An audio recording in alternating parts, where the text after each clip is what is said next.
Chers auditeurs, chères auditrices, bienvenue sur Al Mouatin Sport.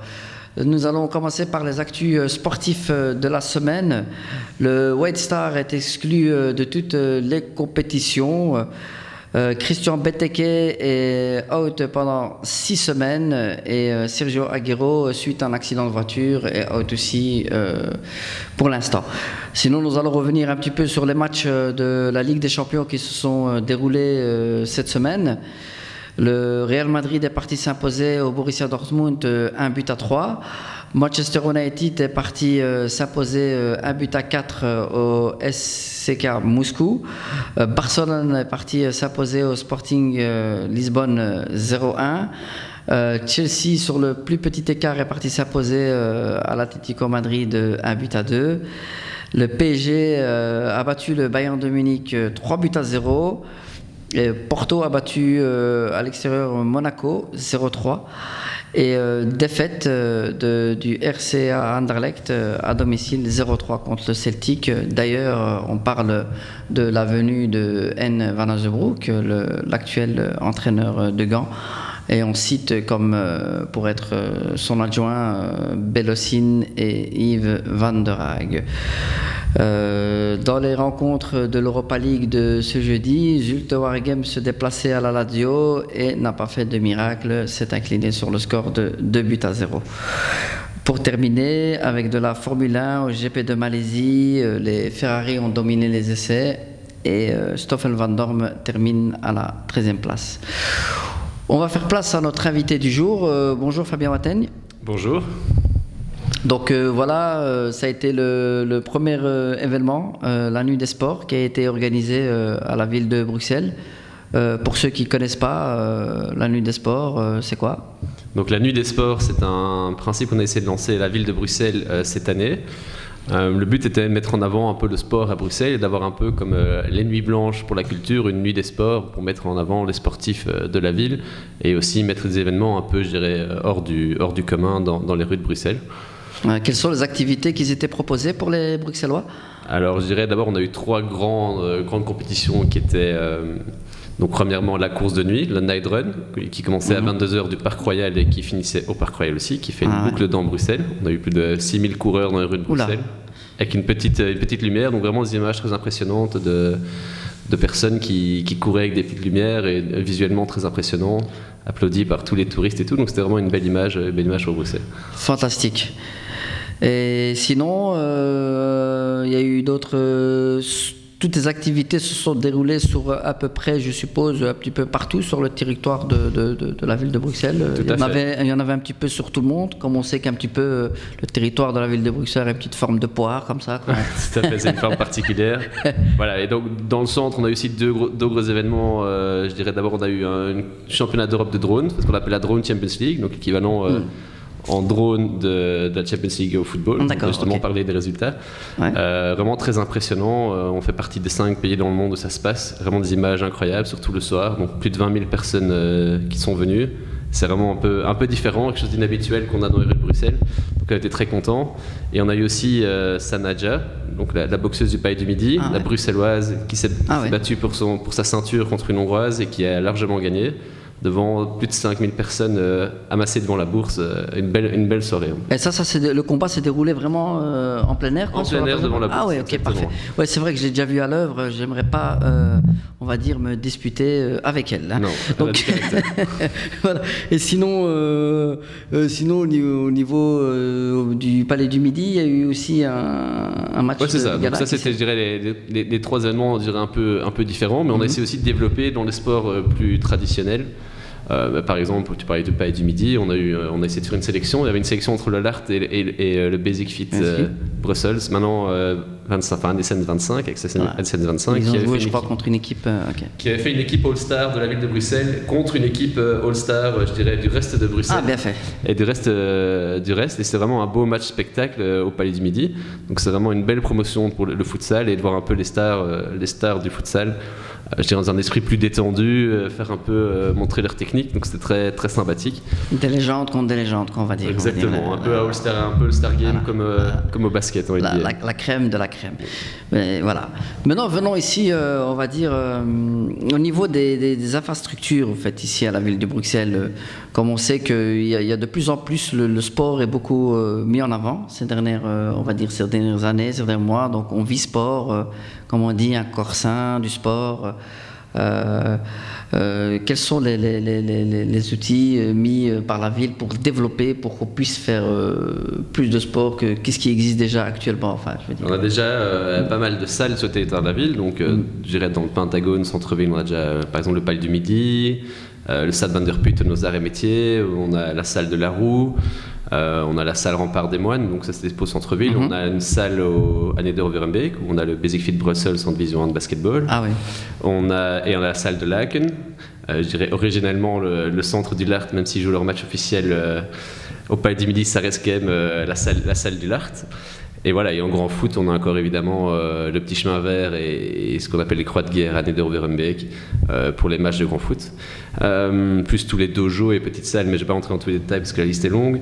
Mais malheureusement, on a quand même encore un manque d'infrastructures parce qu'on a beaucoup de Bruxellois qui veulent faire du sport, beaucoup de jeunes, et donc c'est pas toujours facile. Donc on essaie de développer des nouveaux projets. Des constructions à venir à la ville de Bruxelles ou déjà, on est en train de rénover, donc on va avoir bientôt une nouvelle salle à Place Fontenas, donc cadre du contrat de quartier. On va sûrement avoir une nouvelle salle aussi dans le cadre du contrat de quartier Jonction.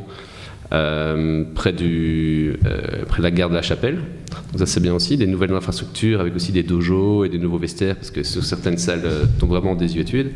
Et on a sinon un plus gros projet qui est une grande salle multisport, un peu un mini Paris-Bercy pour justement accueillir des grands événements sportifs qui seraient a priori pour le basket en face près du Palais 12.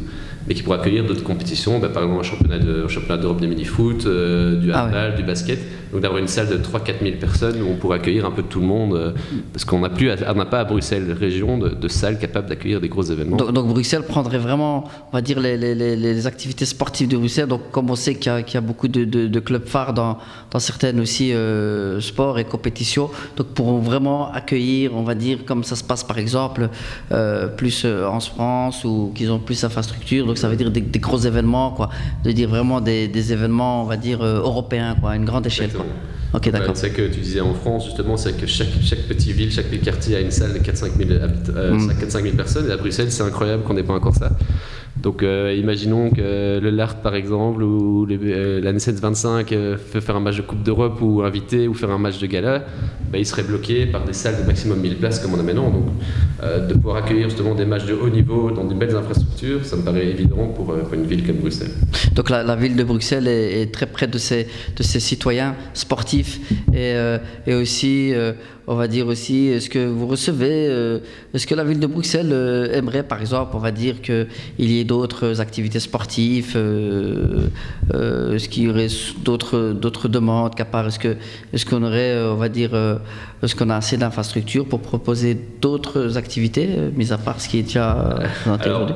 C'est vrai que nos infrastructures sont quasiment toutes occupées à 100%, comme je disais, il y a beaucoup de demandes, on essaie de satisfaire un maximum. Et malheureusement, on doit vraiment, ça c'est notre responsabilité à la ville, de construire plus d'infrastructures pour pouvoir accueillir tout le monde. On est toujours ouvert à de nouveaux projets, de nouveaux sports. Donc voilà, donc si vous avez des projets, n'hésitez pas à nous contacter pour voir ce qu'on peut faire, pour les développer. Ça peut être des activités en salle, en extérieur, ça peut être des événements aussi en dehors. J'ai par exemple des activités sur le piétonnier qui peuvent être intéressantes aussi. Donc tout ça, n'hésitez pas à les contacter. Si vous avez un projet intéressant, à nous contacter à la ville, au cabinet de M. Courtois à l'Échevin. Voilà, on est toujours ouvert.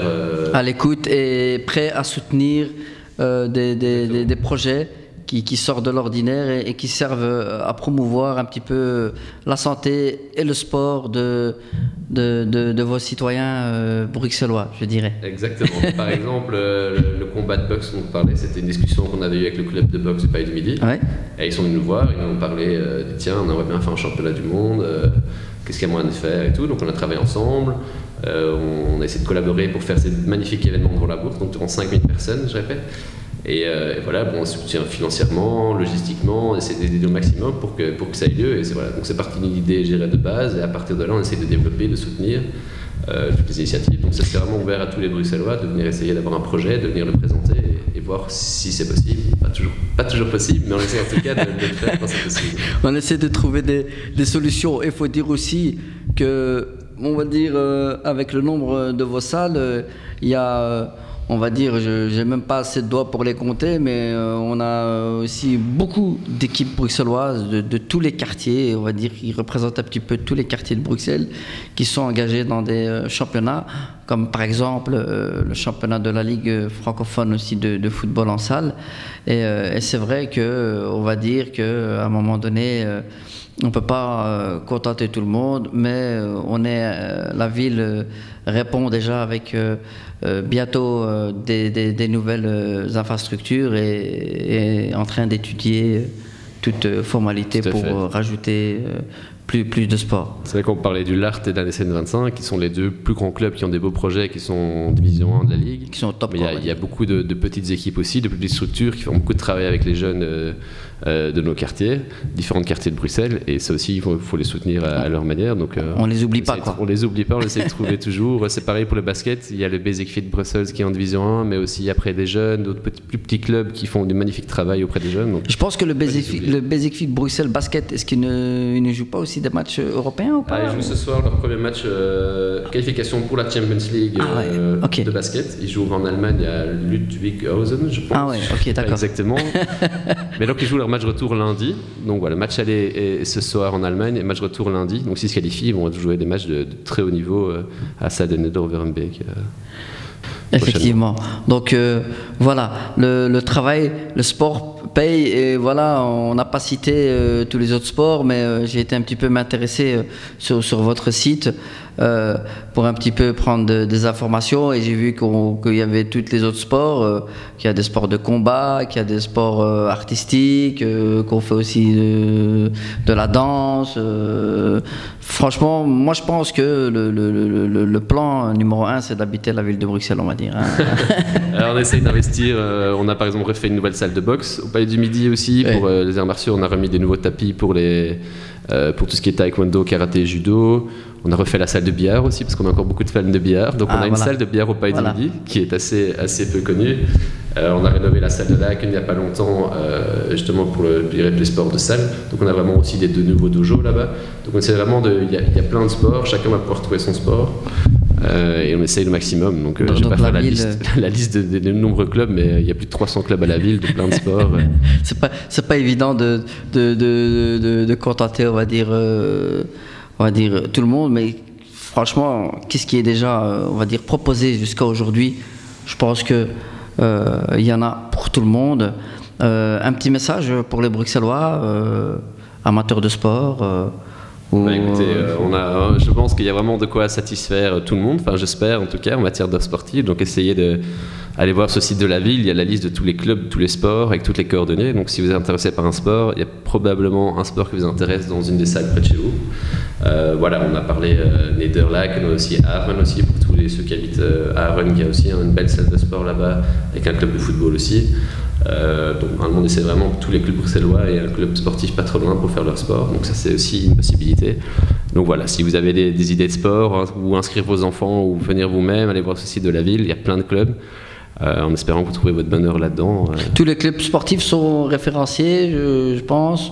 Oui, sur le site de la ville. On sait tout savoir. Voilà. Et aussi un truc qui a été mis en place il y a quelques années et qui marche bien aussi, c'est que pour les citoyens de la ville de Bruxelles, malheureusement pour les autres, des autres communes, parce que je parle que de la ville de Bruxelles, mais il y a aussi ce qu'on appelle les aides au sport. Donc si on sait que pour certaines familles, c'est pas toujours facile de pouvoir faire du sport, de payer la cotisation, le matériel et tout. Donc, toutes les personnes peuvent faire une demande pour des chèques sport qui vont jusqu'à 100 €.